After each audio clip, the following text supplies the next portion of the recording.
para Ingeniero Arauco. El día de hoy nosotros del grupo 4 hablaremos acerca del ensamblaje diagnóstico y mantenimiento preventivo de las computadoras personales. El contenido de nuestra presentación en primera tiene el capítulo 1, el cual trata sobre el soporte físico y soporte lógico de las computadoras con los microprocesadores Core i3, Core i5, Core i7 y Core i9. En el segundo capítulo tenemos el ensamblaje de la PC a través de un diagrama de flujo. En el capítulo 3, el diagnóstico por software, de igual manera con un diagrama de flujo. Y en el capítulo 4 tenemos el mantenimiento preventivo a través de un diagrama de flujo. Vamos a empezar con el capítulo 1, el soporte físico y lógico de los procesadores. Antes de empezar con las especificaciones de los procesadores Core i3, quiero dar una breve introducción acerca de estos procesadores. Son una línea de la marca Intel Corporation y actualmente se encuentran en el mercado los procesadores Core i3, Core i5, Core i7 y Core i9. Cada una de sus clasificaciones están diseñadas para desempeñar roles, yendo del nivel bajo hasta el nivel superior respectivamente. Han recibido actualizaciones por generaciones y ahora se encuentran en la 13ª generación. Estos procesadores manejan una nomenclatura con los primeros dígitos, los cuales van a indicar la generación y van a tener también lo que son sufijos, los cuales van a indicar ciertos desempeños o ciertas características especiales de cada procesador. Bueno, ahora vamos a ver el procesador Core i3. Este hace su primera aparición en el mercado en el año 2010 bajo el nombre clave Clark Dahl. Esta se basa en la primera generación en la arquitectura Nehalem y en nuestra gráfica podemos observar las diversas especificaciones que tiene por generación. Acá hemos tomado por cada generación de Core i3, por la primera, segunda, tercera, cuarta, quinta, sexta, todos de la manera normal, es decir, sin sufijos. Entre estos podemos observar que los núcleos en su mayoría van a ser de 2, de no ser a partir de la octava generación que empiezan a ser un poco más. En cuanto a los hilos o subprocesos, tenemos de igual manera que en la mayoría son 4 subprocesos. Acá podemos observar también las frecuencias de cada generación del procesador Core i3, la memoria caché que manejan, la gestión de los gráficos, que tienen diversas versiones, el voltaje que debe de manejarse para que pueda funcionar este procesador y la arquitectura por la cual ha sido diseñada. Esta característica es básica ya que en las siguientes generaciones se guarda la misma arquitectura para la generación respectiva. Tenemos entre estas arquitecturas la Nehalem, la Sandy Bridge, la Ivy Bridge, la Haswell, Broadwell, Skylake, Heavy Lake, Coffee Lake, Easy Lake, entre otras. Ahora vamos a hablar específicamente de lo que vendría a ser el soporte físico y soporte lógico de los procesadores Core i3. Tenemos en el soporte físico el socket de la placa base, como podemos observar en la imagen. Pero antes de empezar con eso, tenemos que mencionar que el soporte físico va a hacer referencia a las especificaciones físicas y técnicas necesarias para que se pueda realizar una instalación correcta del procesador Core i3. Bien, ahora sí, mencionando nuevamente el socket de la placa base, este tiene que ser compatible con el procesador Core i3 que se vaya a utilizar, sea la generación que sea. Los Core i3 pueden utilizar diversos sockets en cuanto a la generación que se esté utilizando. Un ejemplo de ello es que en la generación 10ª o en la 11ª se solía utilizar el socket LGA 1200, mientras que en las generaciones anteriores en su mayoría se utilizaban sockets como el LGA 1151. Algo muy importante es que se debe verificar la compatibilidad del socket de la placa base con el procesador Core i3. También tenemos la capacidad de la memoria RAM. Los procesadores Core i3 deben ser compatibles y en su mayoría los de la generación Core i3 son compatibles con la memoria RAM DDR4, pero esto puede ir variando. acorde a la versión que se maneja. De igual manera, los Core i3 son compatibles con una amplia gama de capacidades con respecto a la memoria RAM, que puede ir desde los 8 GB hasta los 64, según la placa base. Otro aspecto importante es que se debe tener una compatibilidad entre el chipset de la placa base. El chipset de la placa base va a ser importante para que se pueda dar la comunicación entre el procesador y otros componentes. Se debe tener la certeza de que la placa base sea compatible con el procesador Core i3 que se planea usar. Los chipsets van a variar acorde a la generación del procesador y la marca de la placa base. También tenemos que se requiere para el soporte físico, para que haya una funcionalidad física, la alimentación eléctrica necesaria. Eso también varía acorde a la generación y para ello se debe consultar las especificaciones para poder conocer su TPD, que es la potencia de diseño térmico. Un procesador Core i3 generalmente va a requerir de menos potencia en comparación con los modelos de alta gama, lo que hace más fácil que se encuentre una fuente de alimentación adecuada. Tenemos también los requisitos de refrigeración. Los procesadores Core i3 generalmente van a venir con un disipador de calor y un ventilador incluido en la caja.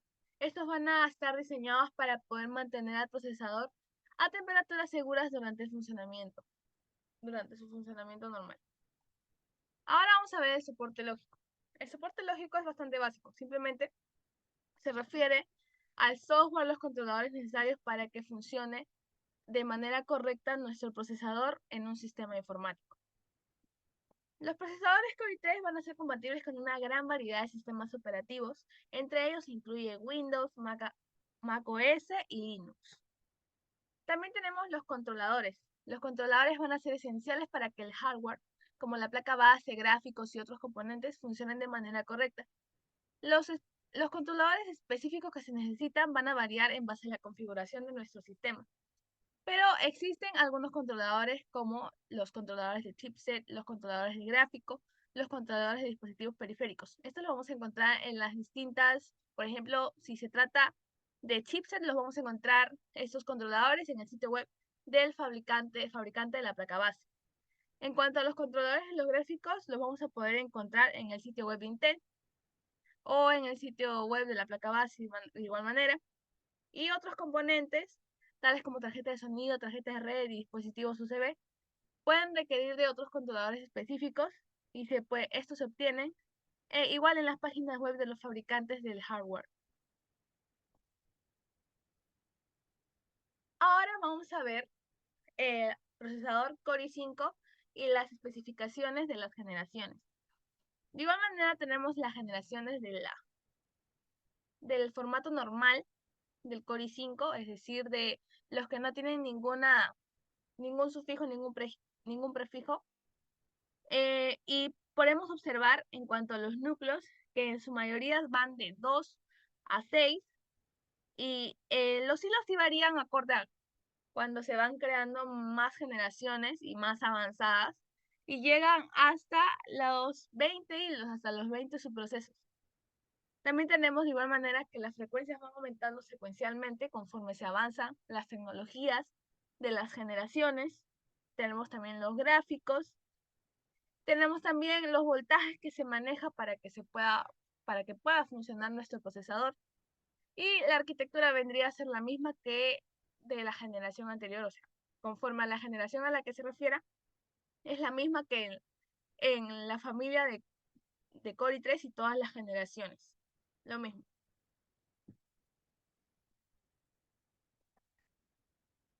Ahora, con respecto al procesador Core i3, vamos a ver de igual manera el soporte físico.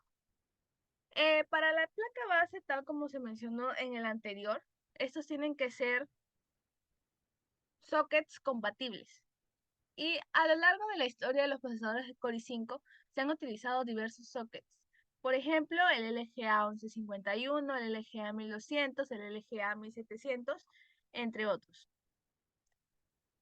También tenemos el tipo y capacidad de memoria RAM. Los procesadores Core i5 son compatibles con diversidad de memorias RAM, diversidad de tipos, pero el más común es el DDR4. La capacidad de memoria RAM que se instalará va a depender de la placa base, pero en general los procesadores Core i5 van a admitir desde 8 GB hasta 128 GB o más, como dije, dependiendo de la placa base. La compatibilidad con el chipset de la placa base. Se debe asegurar que el chipset sea compatible con el procesador, ya que este va a ser fundamental para la comunicación entre el procesador y otros componentes externos, tal como se mencionó en la generación anterior de Core i3. La alimentación eléctrica necesaria, los requisitos de alimentación van a variar de igual manera según la generación y el modelo específico del que se hable del procesador Core i5. Estos se van a expresar de igual manera en TDP. Esta fuente de alimentación debe poder proporcionar la energía necesaria para que el procesador junto a los otros componentes funcione de manera correcta. En general, los procesadores Core i5 requieren de una fuente de alimentación estándar, o sea, no necesita gran potencia. Con respecto a los requisitos de refrigeración, los procesadores Core i5 van a venir generalmente con disipadores de calor ya por defecto y ventiladores de fábrica para la refrigeración. Estos van a ser suficientes para un funcionamiento normal y silencioso del procesador. Ahora, con respecto al soporte lógico. De igual manera, el soporte lógico va a conllevar lo que es el sistema operativo y los controladores. El sistema operativo. Intel Core i5 tiene compatibilidad con diversos sistemas operativos, tal como Microsoft Windows, Mac OS y algunas distribuciones de Linux. Tenemos que garantizar que el sistema operativo sea compatible tanto con el procesador como con la placa base y otros componentes del sistema. Este es un aspecto fundamental. Para los controladores, junto al sistema operativo, es vital contar con los controladores apropiados para que el procesador Core i5 y los demás elementos del sistema, como la placa base, la tarjeta gráfica, el disco duro y la memoria, puedan funcionar. Estos controladores van a desempeñar un papel clave al posibilitar la comunicación efectiva entre el sistema operativo y los componentes físicos del sistema, asegurando el funcionamiento. Los controladores para un procesador Core i5 se pueden descargar de igual manera desde el sitio web de la placa base o fabricante del sistema. En algunos casos, el mismo sistema operativo puede proporcionar los controladores genéricos para el procesador y los componentes del sistema, pero de igual manera, para obtener un mejor rendimiento, se recomienda instalar los controladores específicos proporcionados por el fabricante.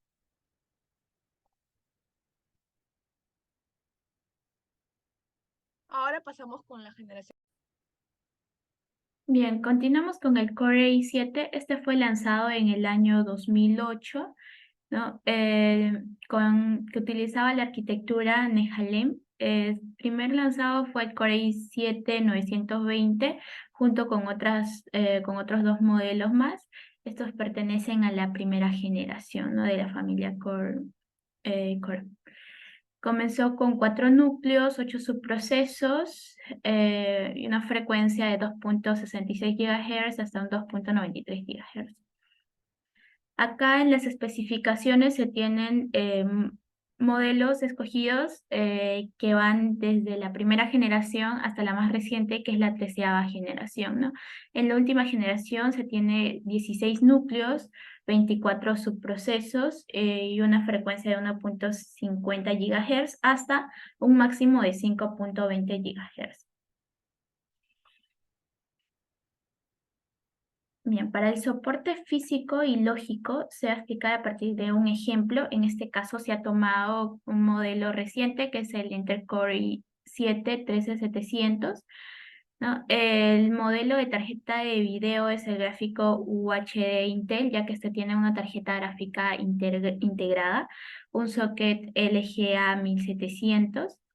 El tipo de memoria RAM puede utilizar el DDR5 5600 y el DDR4 3200, un máximo de memoria de 128 GB también. En el soporte lógico, este normal podría correr el sistema operativo de Windows 11. Bien, acá se tiene el Core i9. En este caso, esta es la familia más reciente que ha sacado la empresa Intel. Es de gama superior, ya que al principio la Core i7 era de gama alta. Esto se presentó, se lanzó en el año ya 2017 con la arquitectura Skylake X, que no pertenece en sí a una generación específica. No, el primero que se lanzó fue el Core i9 7900X con 10 núcleos y 20 subprocesos. Este no tenía una tarjeta gráfica integrada, ya que más que todo se basó en maximizar su rendimiento.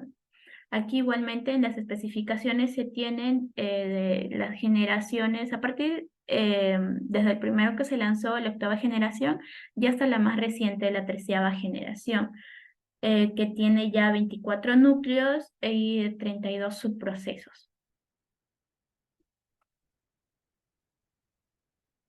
Igual para el ejemplo, se ha tomado el modelo más reciente, que es el Intel Core i9 13900K. En el soporte físico igual tiene una tarjeta de video integrada propia de Intel, pero también es compatible con esta tarjeta de video que se muestra en pantalla, el DualFan. El socket LGA 1700, que es compatible con la 12ª y 13ª generación. El tipo de memoria RAM, el DDR5 5600 y el DDR4 3200. En el tamaño de memoria máxima es de 192 GB. En este caso puedo utilizar una fuente de poder de 700 voltios con certificación 80 plus volt. Y en el soporte lógico, este es compatible, o bueno, se puede correr en el Windows 11, en este ejemplo.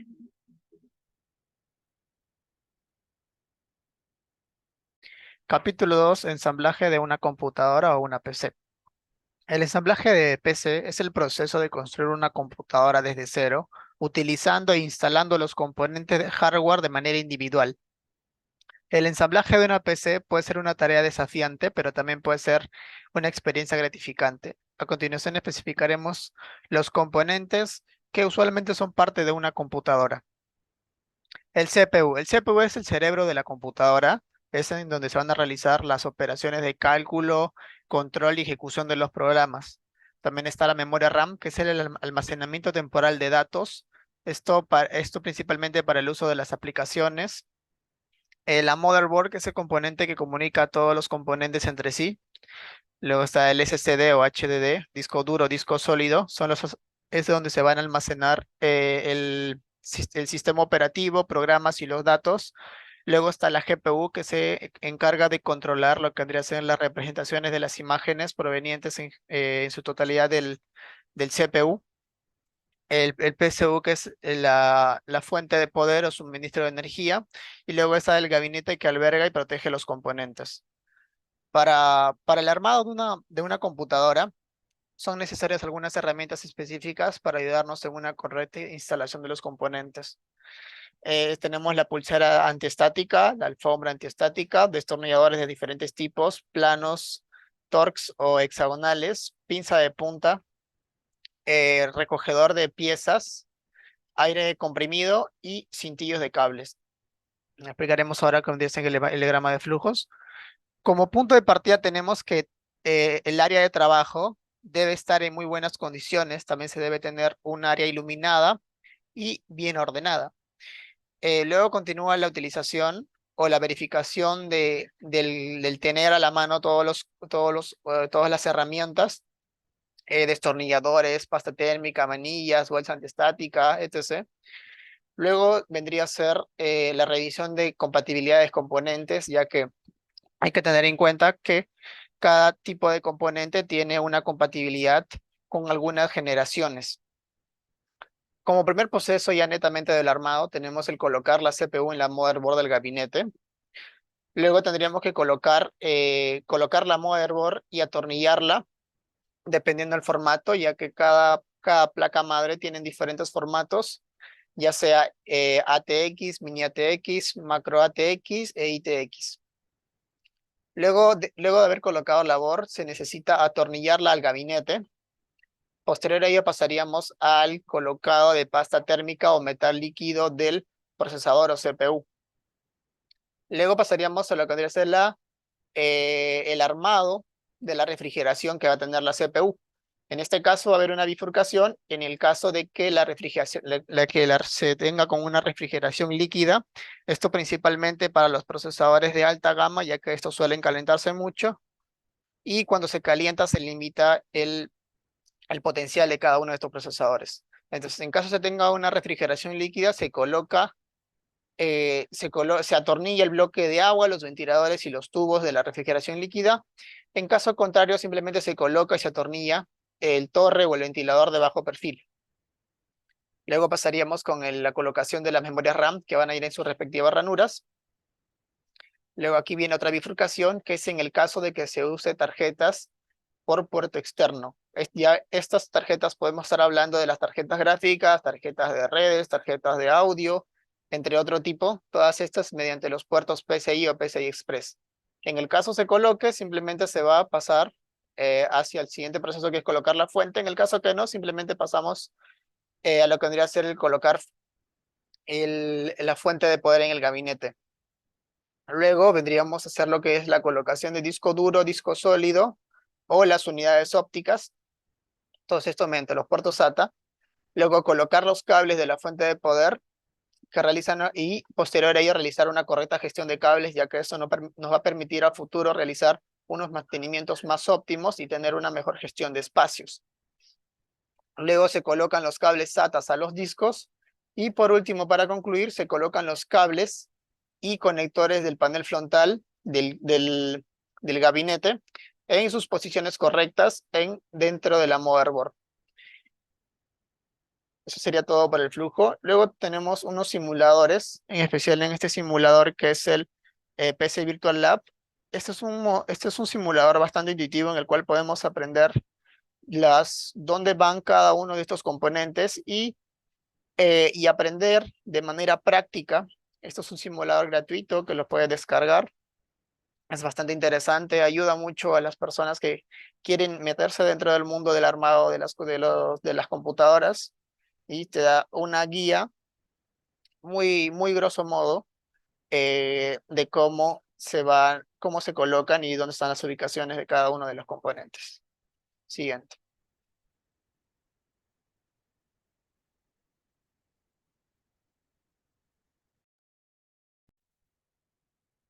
Capítulo 3. Diagnóstico por software. El diagnóstico por software de computadoras es una práctica fundamental en la gestión y el mantenimiento de sistemas informáticos. Implica el uso de programas y herramientas especializadas. ¿Para qué? Para identificar y resolver problemas tanto de hardware como de software, así como para evaluar y optimizar el rendimiento del equipo. Estas herramientas permiten a los usuarios y técnicos de TI realizar un análisis exhaustivo del sistema, desde la detección de errores en el sistema operativo hasta la evaluación de la salud de los componentes de hardware como discos duros y tarjetas gráficas. Además, el diagnóstico por software es esencial para garantizar que una computadora funcione de manera eficiente y libre de problemas, lo que contribuye a prolongar la vida útil de la máquina y a mejorar la experiencia del usuario. Vamos a pasar con la primera parte, que son las herramientas de diagnóstico del sistema operativo. En el caso de Windows tenemos el visor de eventos. Es una herramienta que registra eventos del sistema, aplicaciones y seguridad. Se usa para identificar errores, advertencias y eventos importantes que ocurren en tu sistema.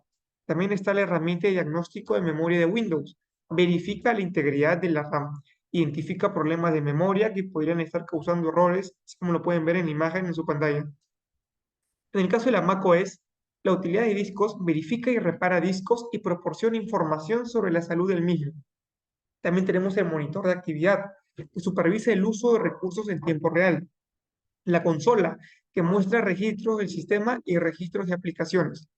En el caso del sistema operativo Linux, hay una terminal y comandos de diagnóstico, ya que muchas tareas se realizan a través de la línea de comandos utilizando herramientas como DMESG, que es para ver mensajes del kernel, top o htop para monitorizar recursos en tiempo real, y el journal.ctl, que es para acceder a registros del sistema.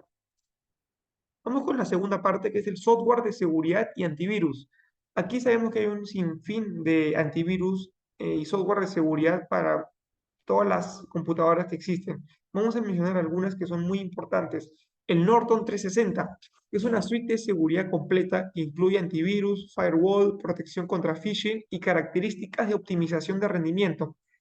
El McAfee Total Protection elimina registros innecesarios, administra contraseñas y mejora el rendimiento del sistema. El Avast Premium Security incluye antivirus, protección contra ransomware y una utilidad de limpieza y optimización del sistema llamada Avast Cleanup.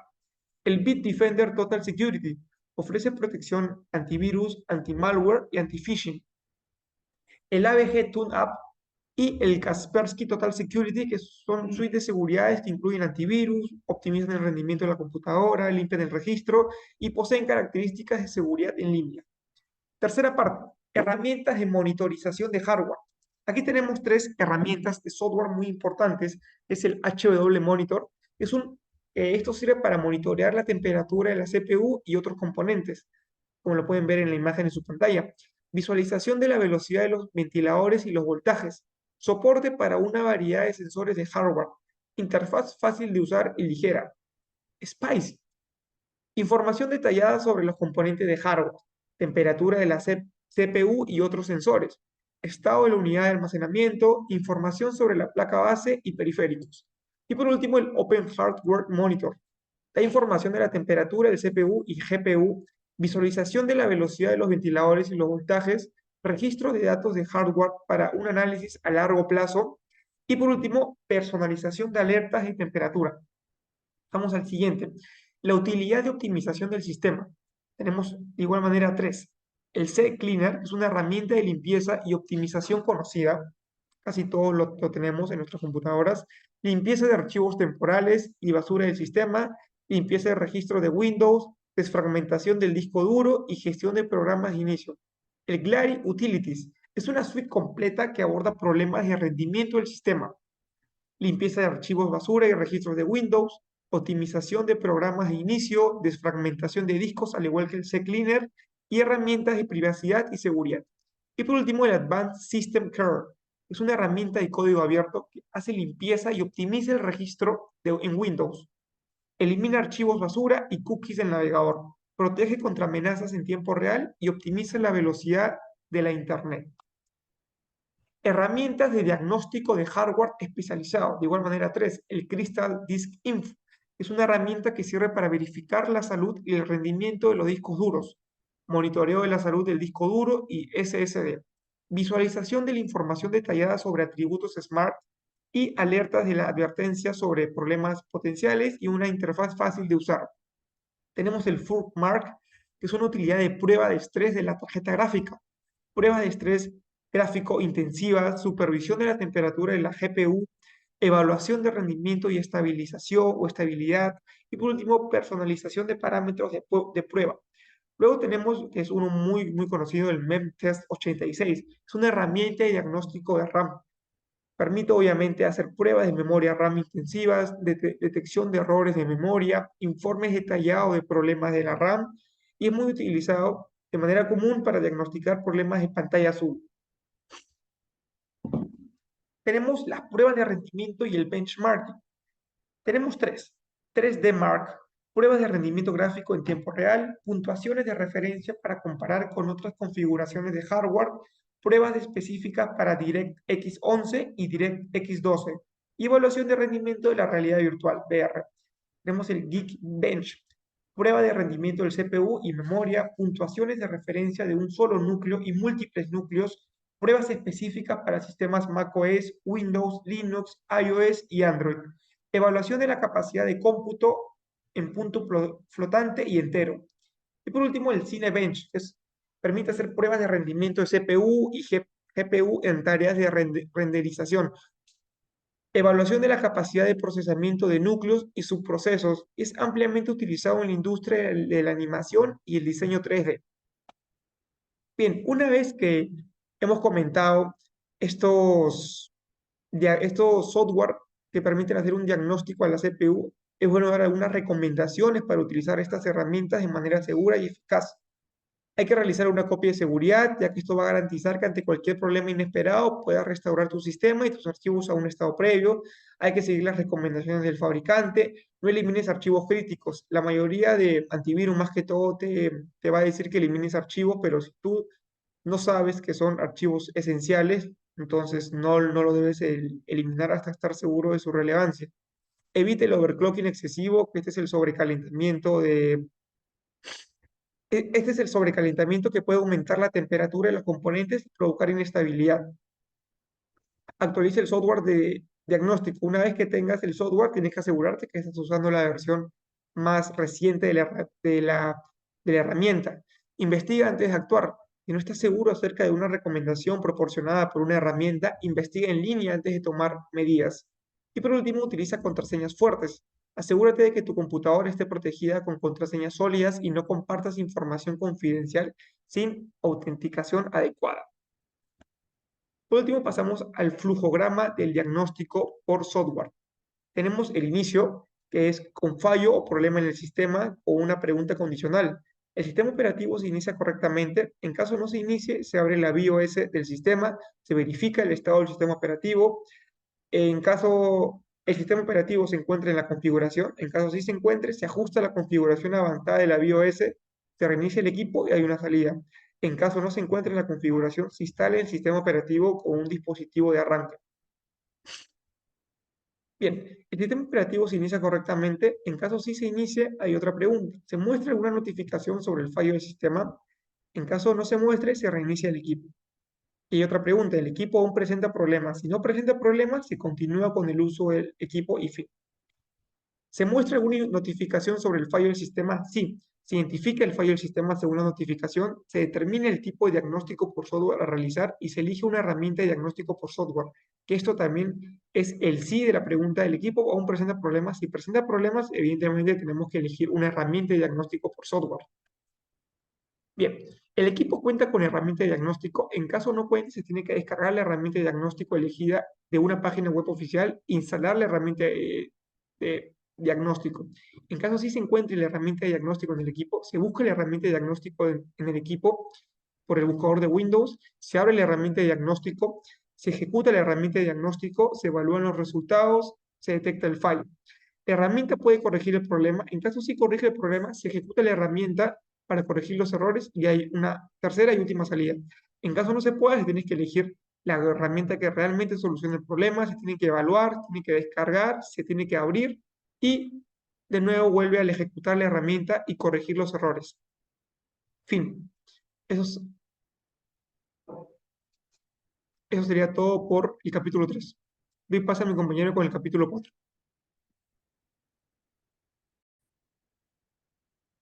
Bueno, y ahora continuemos con el capítulo 4, el mantenimiento preventivo de la PC.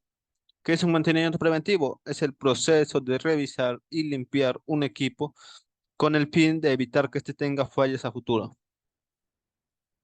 Para realizar un correcto mantenimiento se requerirán los siguientes materiales. Primero, un soplador, que es un instrumento capaz de expulsar aire a altas velocidades, útil para quitar el polvo de las partes internas de la PC y las de difícil acceso. En segundo lugar, destornilladores. Se utilizan para desarmar la PC y quitar algunos componentes tales como la fuente de poder, la tarjeta madre o las unidades de almacenamiento. Pinzas, útiles para sostener piezas pequeñas como tornillos o desconectar cables. La banda antiestática, que se encarga de descargar las manos de energía electrostática y así evitar que podamos dañar algunos componentes sensibles que están al interior de la PC. Alcohol isopropílico, un líquido útil para limpiar debido a que no deja residuos. Esto gracias a su rápida evaporación, lo que previene que se oxiden los materiales que limpiemos. La pasta térmica, que es un líquido viscoso que se encarga de transferir el calor entre dos superficies de contacto. Se coloca en el procesador, en el punto de contacto entre el procesador y el disipador para que éste transfiera el calor de forma adecuada. Después están los paños de microfibra, que son los objetos que se encargan, bueno, son unos paños para limpiar que no dejan residuos ni pelusa y son útiles debido a este último mencionado. Y por último, las brochas, que son útiles para limpiar entradas de tarjetas u otras partes donde haya una acumulación de polvo que no haya sido expulsada por el soplador. Y empezaremos con el flujograma de mantenimiento de la PC. En primer lugar, se llena una ficha técnica y de mantenimiento del equipo, anotando las distintas piezas que obtiene en su interior y las distintas conexiones que posee para no olvidarlas y pues, mantenerlas al momento de rearmar la PC. Después se preparan las distintas herramientas mencionadas para tenerlas todas a mano y se revisa el equipo. Se revisa que el equipo pueda encender adecuadamente y no tenga fallas. En caso de que las tengas, se anotan para una posterior reparación. En todo caso, se empieza con el mantenimiento, desconectando primero las fuentes de alimentación para evitar que sea un peligro manipular la PC, y se desconectan los periféricos del equipo para manipularlo de forma segura. Se quita la tapa del case y se destornilla la fuente de poder, que es esta pieza cuadrada que está en la parte superior de esa imagen. Después, con la banda estática colocada, se desconectan las fuentes de alimentación de la fuente de poder, es decir, los cables que están conectados desde la fuente de poder hacia la placa madre. Después se desconectan las tarjetas de video, las memorias y cables del disco duro, todos sin quitarte la banda de estática. Se retira la fuente de poder y se retiran los discos duros destornillándolos. Una vez retirado todo esto, se destornilla la placa madre del case y se procede a retirarla.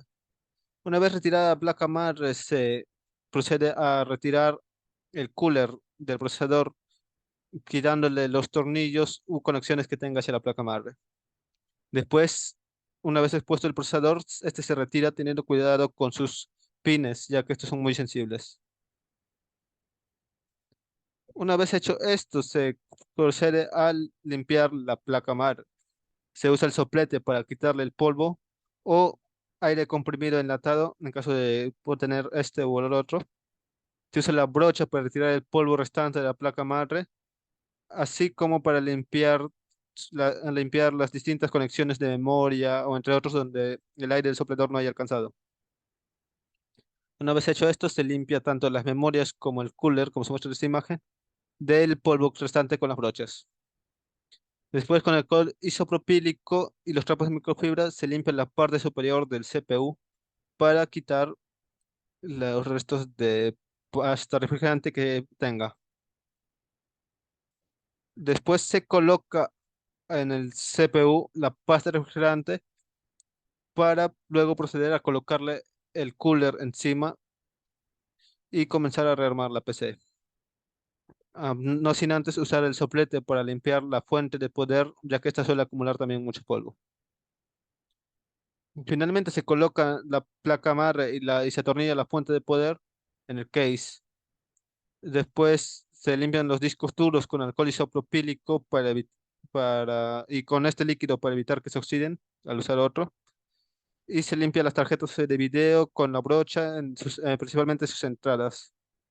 Y luego se colocan tanto los discos duros como las tarjetas de PC hacia la placa madre y se conectan las distintas conexiones de la fuente de poder hacia la placa madre. Finalizado esto, se atornilla y se cierra el case y es recomendable usar limpiador de pantalla para limpiar el monitor una vez realizado esto. Una vez hecho todo esto, se verifica la condición del equipo, si es que ésta llega a encender o no. Si no llega a encender, se abre la PC y se revisa que todas las conexiones se hayan realizado correctamente. Y en caso de que sí tenga condiciones de cuales se enciende, se finalizaría el mantenimiento del equipo. Eso sería todo. Muchas gracias por escuchar nuestra exposición.